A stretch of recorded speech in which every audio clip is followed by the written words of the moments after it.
কার কোন দায়িত্ব আমি এটা ব্যাপারে কোনো কিছু জানি না, আমি এর উত্তর দিতে পারবো না।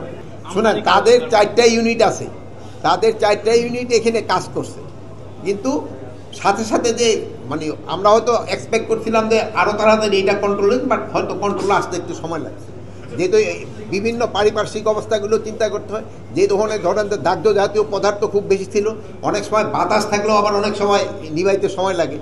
এই অগ্নিকাণ্ডের ভিতরে যদি কোনো অব্যবস্থাপনা থাকে, এই জন্য আমরা 4টা দেশে ইনভাইট করছি তাদের আসার জন্য। ইংল্যান্ডকে ইনভাইট করা হয়েছে, আপনার অস্ট্রেলিয়ারে ইনভাইট করা হয়েছে, চায়নারে ইনভাইট করা হয়েছে, টার্কিরে ইনভাইট করা হয়েছে। তাদের স্পেশালিস্ট আমরা আনতে চাচ্ছি, তারা একটা ইনভেস্টিগেশন করে মানে কারণটা কি এবং কে দায়ী এটা তারা বের করতে পারে। আপনি এত একটা করছেন, আরেকজনের গ্রুপ না না, আপনার বোন একটা প্রশ্ন করছেন, নাহলে আমি আবার বৈষম্যতে পড়ে যাব। বলেন।